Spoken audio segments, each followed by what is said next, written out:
On October 12th, 2019, Eliud Kipchoge ran the fastest marathon ever in a fantastic time of 1 hour, 59 minutes, and 40 seconds. But the buzz surrounding the race wasn't specifically just about Kipchoge and his accomplishments, which dude has done everything. He already broke the world record at this point in the marathon, and he already had won a gold medal, and he was about to win another one another 2 years later in Tokyo.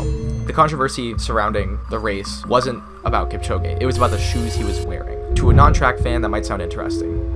What's the big deal about shoes? You know, to truly understand what this problem about shoes was, we have to go back in time. So back in 2017, Nike approached Kipchoge about running a sub 2 hour marathon for the first time, and he accepted the deal. It was called the Breaking 2 Project, where Kipchoge was going to wear these new high-tech shoes called the Nike Vaporfly Elite, which were later changed to the Nike Vaporfly 4%. Kipchoge gets up to the race with 2 other runners, and it's a time trial, which means that he's running with just these 2 other runners. There are a bunch of pacers making sure that he stays on track, and there's a car in front of them keeping him on the correct pace for sub 2 hour marathon. And that also means, because of all these reasons, and it's not an actual race, it was not allowed to be used for world record ratification.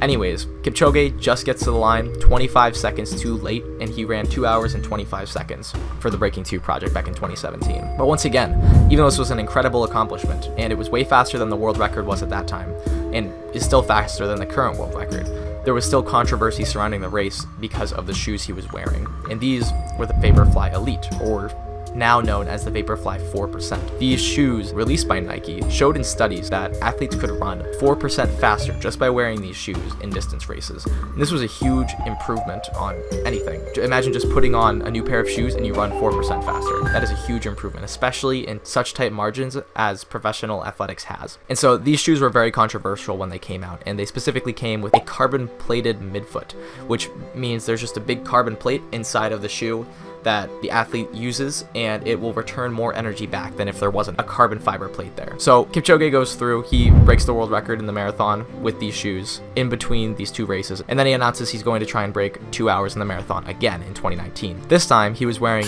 a new pair of shoes called the Nike Alphafly, and these had the same carbon fiber midsole, but they also had 2 air bubbles on the bottom to give him even more push in return on his strikes to the ground. Now we're back to present day, and Eliud Kipchoge breaks the world record, breaks the previous fastest time he ever ran, and runs 1:59:40 in the marathon. And it's incredible. Everybody's freaking out, but there's one big thing that everybody was talking about, and was these shoes, these Alphafly shoes, and whether they should be allowed.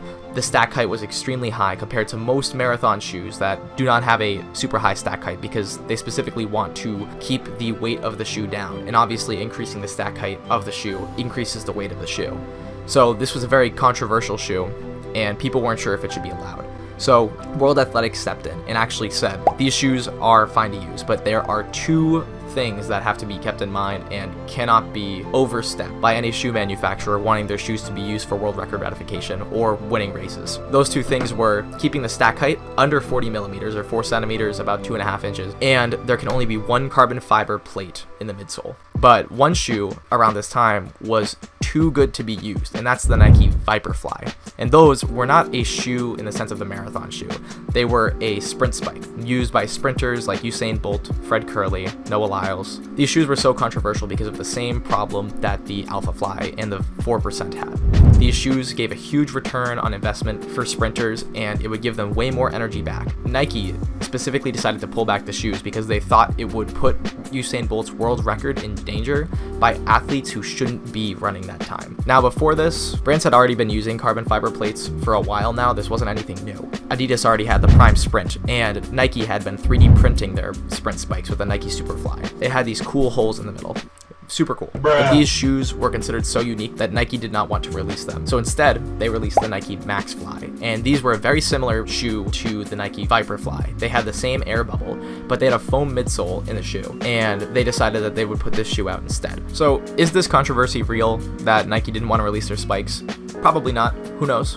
They could have just been trying to stir up hype about the shoe when it was coming out. The fact of the matter is that Nike did not put the shoe out, instead put a new shoe out. Now, over the past 3 years since the Maxfly has been out, there have been huge decreases in personal bests, and athletes have been running significantly faster than they ever have before, both in the collegiate ranks and in the professional ranks. A lot of people wonder if this is because of these new spikes that are coming out. Whether or not that's true or not, a lot of people tend to ask the questions, and the controversy surrounding the shoes is definitely still prevalent today. Now, I've been focusing on Nike this whole time, but other brands have tried the same thing. Adidas recently tried to unveil their new Adidas Prime Sprint 2, which it was a very similar thing. Instead of a bubble, they had their new foam in the shoe, and that allowed athletes to get a similar return. We have a lot of super good athletes using these shoes, like Noah Lyles in his 1931 American record, and Arian Knighton in his 1949 World Under 20 record. Out of everyone, Adidas is the most likely to have caught up to Nike, and everybody else is still far behind. So now, I want to hear what you guys think. Do you guys think these spikes and shoes should be banned from competition? Let me know in the comments, and thanks for watching the video.